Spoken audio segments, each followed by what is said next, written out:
Assalamualaikum warahmatullahi wabarakatuh.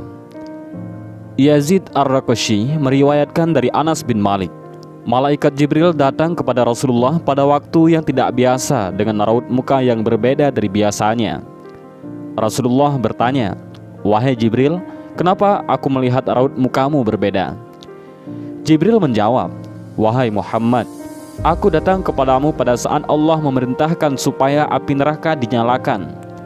Tidak pantas jika orang yang mengetahui bahwa neraka, siksa kubur, dan siksa Allah itu sangat dahsyat untuk bersenang-senang sebelum dirinya merasa aman dari ancaman itu." Rasulullah Shallallahu Alaihi Wasallam pun menjawab, "Wahai Jibril, lukiskanlah keadaan neraka itu kepadaku." Jibril berkata, "Baik."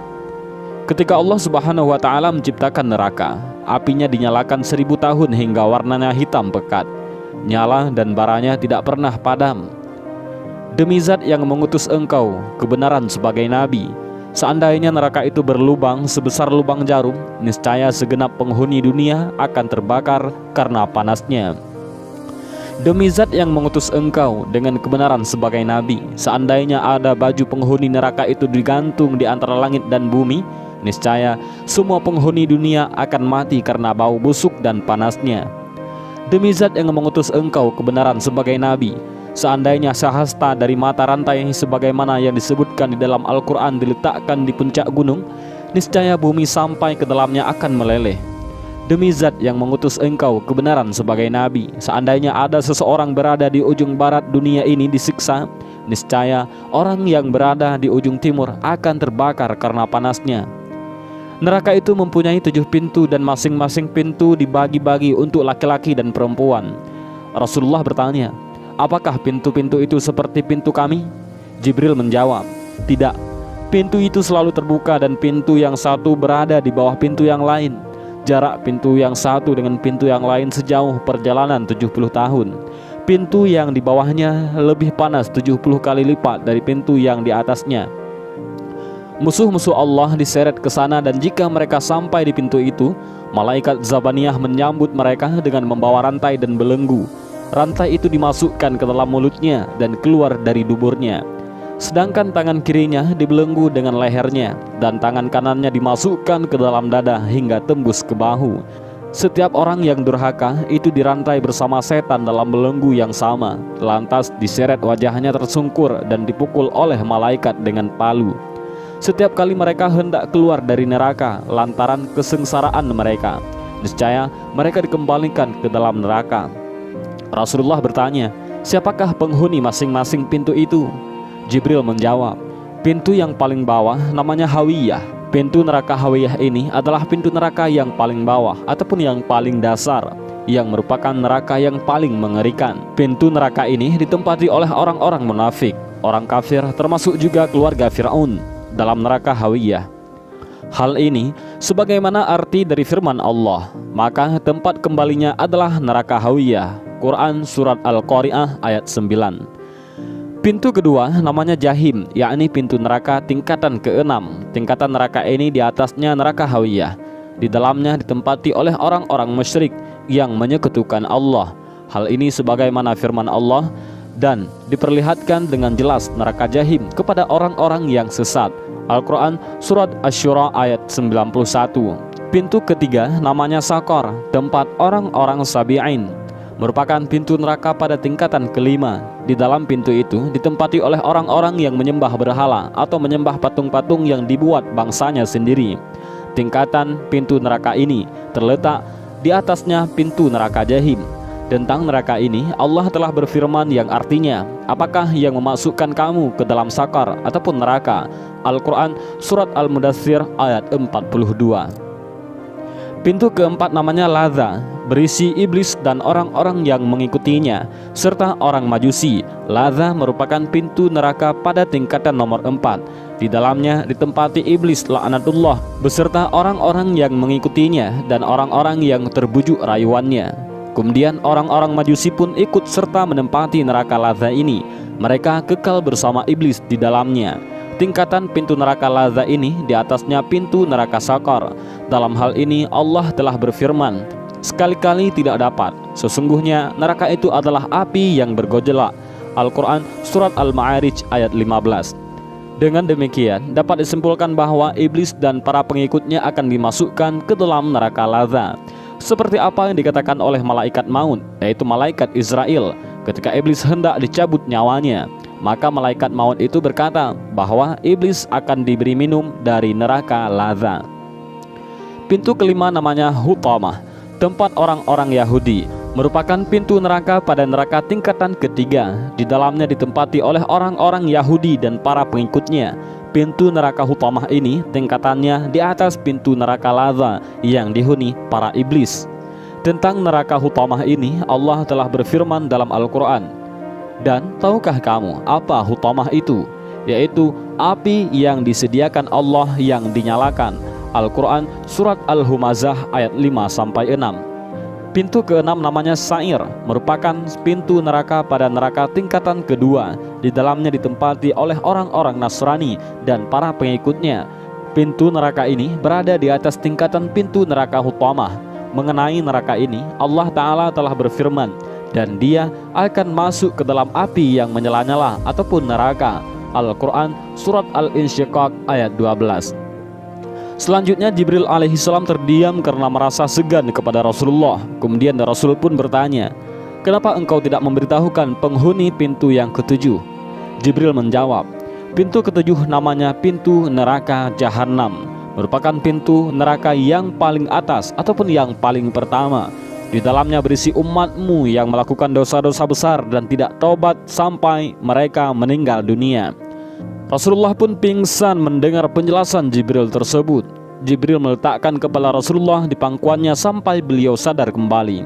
Salman Al-Farisi datang dan berdiri di depan pintu seraya berkata, "Assalamualaikum ya ahlal baitir rahmah.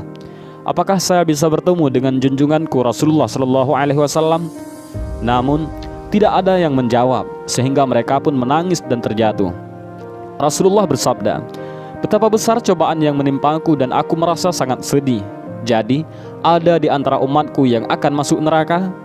Tanya Rasulullah. Jibril menjawab, "Benar, yaitu umatmu yang mengerjakan dosa-dosa besar." Kemudian Rasulullah Shallallahu Alaihi Wasallam pun menangis dan Jibril pun juga ikut menangis. Rasulullah Shallallahu Alaihi Wasallam lantas masuk ke rumahnya dan menyendiri. Beliau hanya keluar rumah jika hendak mengerjakan sholat dan tidak berbicara dengan siapapun. Dalam salat beliau menangis dan sangat merendahkan diri kepada Allah Ta'ala. Pada hari yang ketiga, Abu Bakar radhiyallahu an datang ke rumah beliau dan mengucapkan salam, "Assalamualaikum ya ahlal baitir rahmah. Apakah saya bisa bertemu dengan Rasulullah Shallallahu Alaihi Wasallam?" Namun tidak ada seorang pun yang menjawabnya, sehingga Abu Bakar menangis tersedu-sedu. Umar radhiyallahu an datang berdiri di depan pintu seraya berkata, "Assalamualaikum ya ahlal baitir rahmah. Apakah saya bisa bertemu dengan Rasulullah?" Namun tidak ada seorang pun yang menjawabnya, sehingga Umar lantas menangis tersedu-sedu. Kemudian Salman bangkit dan mendatangi rumah Fatimah. Sambil berdiri di depan pintu, ia berkata, "Assalamualaikum wahai putri Rasulullah." Sementara Ali radhiyallahu an sedang tidak ada di rumah. Salman lantas berkata, "Wahai putri Rasulullah, dalam beberapa hari ini Rasulullah suka menyendiri. Beliau tidak keluar rumah kecuali untuk salat dan tidak pernah berkata-kata serta tidak mengizinkan seseorang untuk masuk ke rumah beliau." Fatimah lantas pergi ke rumah ayahnya. Di depan pintu rumah Rasulullah, Fatimah mengucapkan salam dan berkata, "Wahai Rasulullah, saya adalah Fatimah." Waktu itu Rasulullah sedang sujud sambil menangis, lantas mengangkat kepala dan bertanya, "Ada apa wahai Fatimah?" "Aku sedang menyendiri." "Bukakan pintu untuknya." Maka dibukakanlah pintu untuk Fatimah. Fatimah menangis sejadi-jadinya karena melihat keadaan Rasulullah yang pucat pasi. Tubuhnya tampak sangat lemah, mukanya sembab karena banyak menangis. Fatimah bertanya, "Wahai Rasulullah, apakah yang sedang menimpa dirimu wahai ayahku?" Beliau bersabda, "Wahai Fatimah, Jibril datang kepadaku dan melukiskan keadaan neraka. Diberitahukan kepadaku bahwa pada pintu yang teratas diperuntukkan bagi umatku yang mengerjakan dosa besar. Itulah yang menyebabkan aku menangis dan sangat sedih." Fatimah bertanya, "Wahai Rasulullah, bagaimana mereka masuk ke neraka itu?" Beliau bersabda, "Mereka digiring ke neraka oleh malaikat. Wajah mereka tidak hitam, mata mereka tidak biru, mulut mereka tidak disumbat, dan mereka tidak dibelenggu ataupun dirantai. Fatimah bertanya, "Wahai Rasulullah, bagaimana sewaktu mereka digiring ke neraka oleh malaikat?" Beliau bersabda, "Laki-laki ditarik jenggotnya, sedangkan perempuan dengan ditarik rambut ubun-ubunnya. Banyak di antara umatku yang masih muda, ketika ditarik jenggotnya untuk digiring ke neraka berkata, 'Betapa sayang kemudaan dan ketampananku.' Banyak di antara umatku yang perempuan ketika ditarik ke neraka berkata, 'Sungguh aku sangat malu.' Ketika malaikat yang menarik umatku itu sampai ke neraka dan bertemu dengan Malik, Malik bertanya kepada malaikat yang menarik itu, 'Siapakah mereka itu? Aku tidak pernah melihat orang-orang yang tersiksa seperti mereka. Wajah mereka tidak hitam, mata mereka tidak biru, mulut mereka tidak disumbat, mereka tidak dibaringkan dengan golongan setan, dan mereka tidak dibelenggu atau diikat lehernya.' Malaikat itu menjawab, 'Kami diperintahkan untuk membawa mereka kepadamu dalam keadaan seperti itu.' Malik berkata kepada mereka, 'Wahai orang-orang yang celaka, siapakah sebenarnya kalian ini?'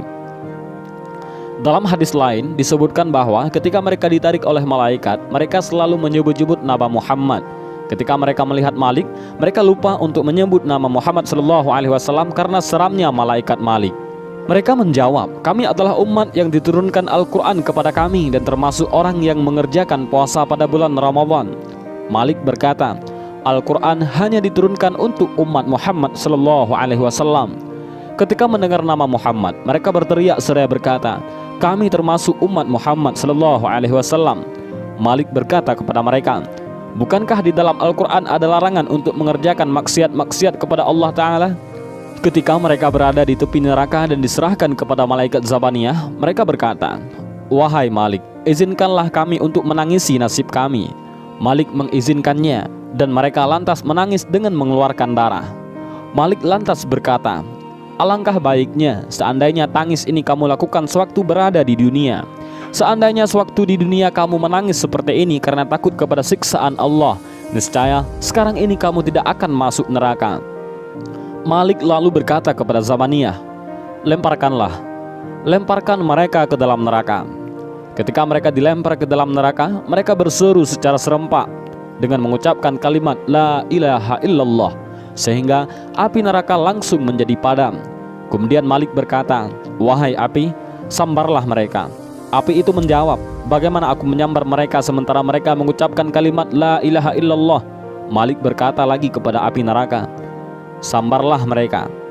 Api itu menjawab, 'Bagaimana aku menyambar mereka sementara mereka mengucapkan kalimat La ilaha illallah?' Malik berkata lagi, 'Benar, namun begitulah perintah Allah Arash.'